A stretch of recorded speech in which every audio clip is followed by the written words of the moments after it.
lived in a 3-story home, 6-bedroom. Let's see, about 8 people in the house, and everyone had their own record collection. So depending on who was babysitting me when I was a kid, it may have been jazz, it may have been funk, it may have been R&B, soul, or gospel.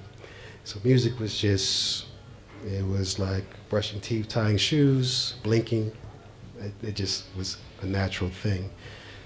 But my curiosity expanded with my early exposures to New York, first through like movies, and then actually going there as a young man and looking around and kind of seeing what I saw on TV. You know, it was, you know, at that time, the city looked like it did, you know, in the movies, and I was like, wow, New York.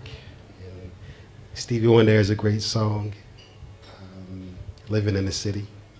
And there's a bit of an interlude in the middle of the song, and a person says, New York, just like I pictured it, skyscrapers and everything.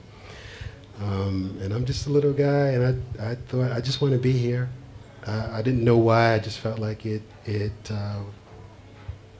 complemented my sort of natural energy, my natural interest and curiosities, and I'm really glad that intuition or whatever sent me in that direction.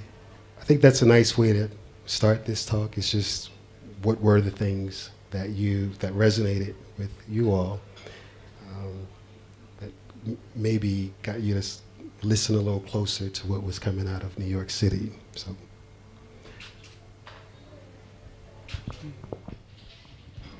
Thanks very much. Well,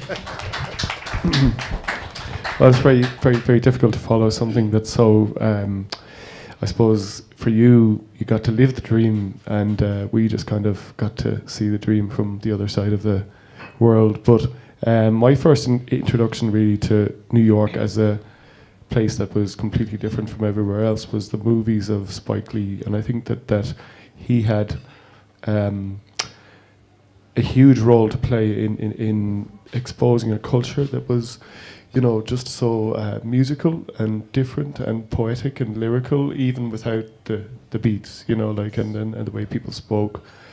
So from then on, I was really fascinated with hip hop, and but I think that New York is one of these places that probably since the beginning of recorded music, that it has attracted so many different types of people, that it has probably been responsible for the majority of the big revolutions in music, where, you know, a coming together of people at a particular time, at a particular place, changes things.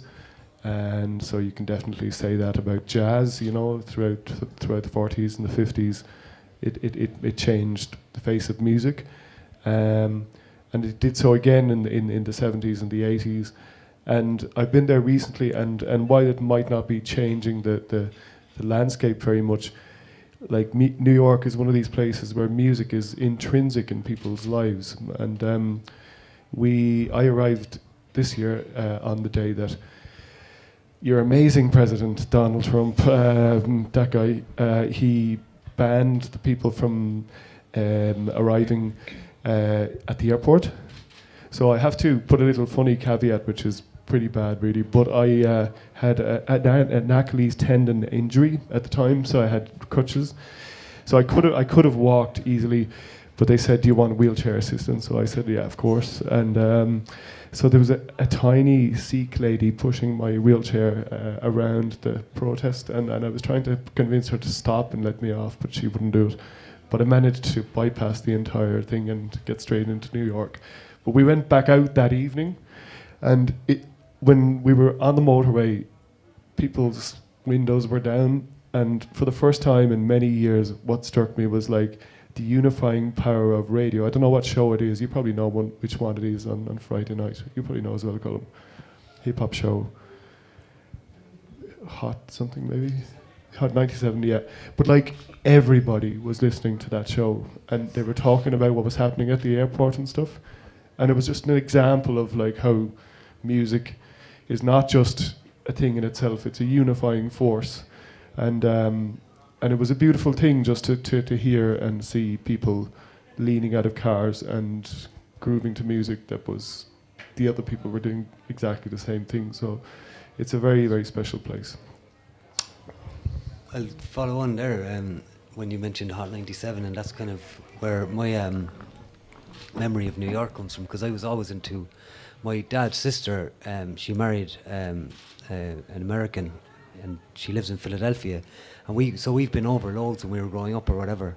So I've been to New York when I was growing up, when like sometime like once I was really young and I wasn't really into music, but it's a great place to go when I was into music. But what happened was I was always into hip hop through my cousins at home, aside from going to America or whatever.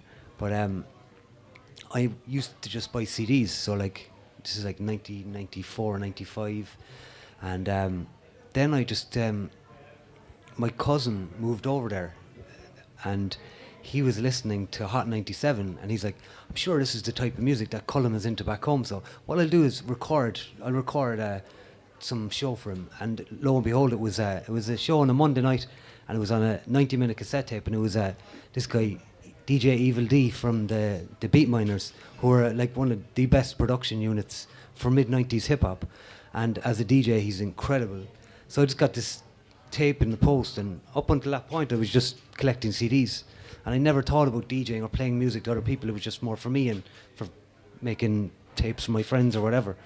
But when I heard what he was doing with the music, it was like, I think there was a little later, it was like 96, 97, I think Erykah Badu's first like On and On had just dropped, and he was doing like acapellas, double copies. The blends were insane, but he wasn't always blending, which is what we would have done back here, because in Cork it was more like long blends, long mixes. But what he was doing just blew my mind, and I was like, right, I gotta get that.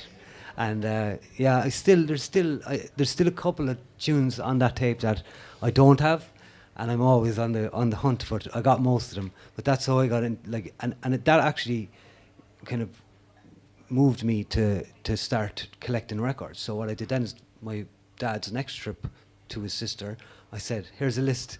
In the back of the Source magazine, you'd get the listing of the new releases or whatever, and I gave him a list, and he came home with like loads of records, and every time they've went since, there's always a list. And he came back one time actually, there was a shop in Philadelphia that I told him go to, and the people that were staying with over there said, oh, you can't go there. And my dad was like, we'll have to go, like, he needs the records. He said he went down, and it was like a boarded up, they had to knock, and like it was the most unsafe, I don't know what part of Philadelphia it was. Nobody came home, and he's like, you're lucky we survived that one. Like, but yeah, that's my kind of introduction to New York, and it's through Hot 97 and getting that tape, and I still have it at home, and yeah, do not tape over.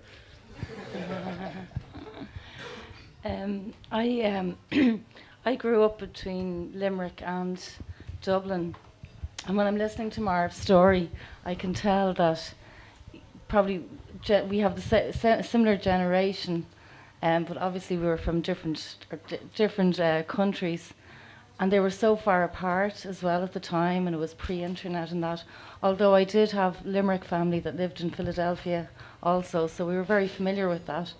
I was never there when I was young,